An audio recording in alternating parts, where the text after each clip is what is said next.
We are officially halfway through the Goosebumps series.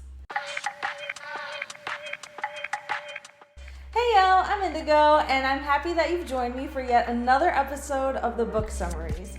Today we're going to cover books 28 to 30, so we're halfway through the videos and almost exactly halfway through the original 62 books. Let's get started.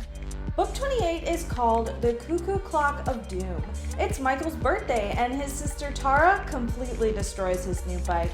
She's probably the most annoying little sister on the planet and wishes she would just go away.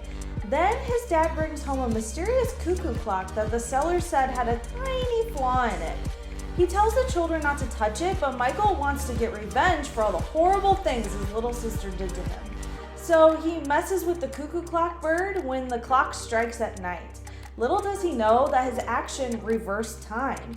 He relives his horrible birthday, but soon discovers he's getting younger. Time races back, and Tara is unborn.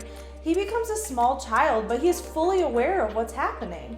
He has one chance to fix things when his mom takes him shopping at the store where his dad brought the clock several years later.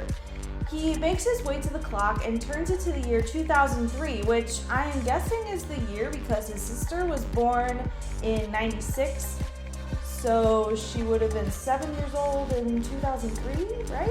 Right.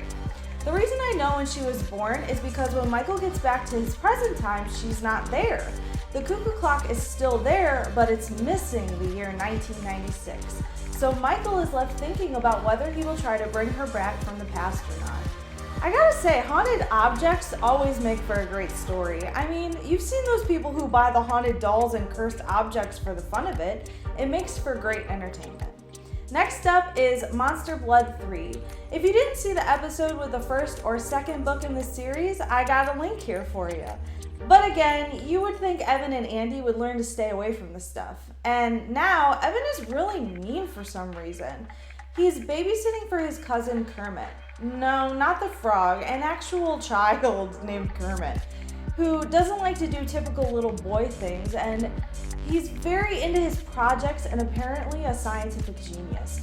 But his little experiments seem to always get Evan into trouble with his aunt because Kermit makes it seem like Evan is the bad guy. And even though Evan knows how terrible the monster blood is, he wants to use it to get revenge on Kermit. They put some in a mixture that Kermit has, and it suddenly explodes at the moment Evan takes a bite out of a candy bar. You all know what happens next. Evan cannot stop growing. He gives Conan the bully some payback for, well, being a bully, and now the entire neighborhood sees that he's getting bigger. As Evan goes to hide, he's reminded of a mixture that Kermit made to shrink things. So he asks Kermit to make some. I was so satisfied when Kermit couldn't get the exact mixture right and made Evan get the hiccups and turn blue. Kermit finally manages to make it work, but in the end it works too well, and Evan is stuck as a really tiny person. There's one more book in this series, but I think this is about it for me. Lastly, we have It Came From Beneath the Sink. Daniel and Kat move into a new house.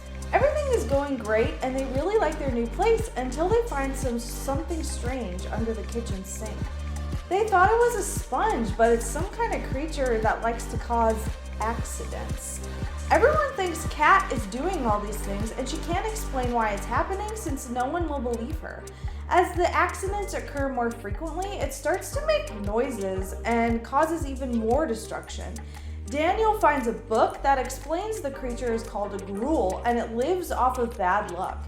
Kat tries burying it, beating it with a book, drowning it in hot water, and some mean kids take it from them for a while, but to no avail.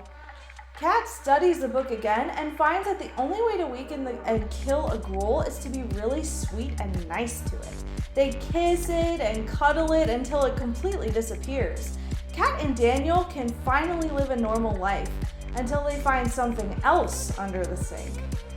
And that's it for this video. So far so good. If you've enjoyed the content, please hit the subscribe button and don't forget to leave a comment. Thank you so very much for watching.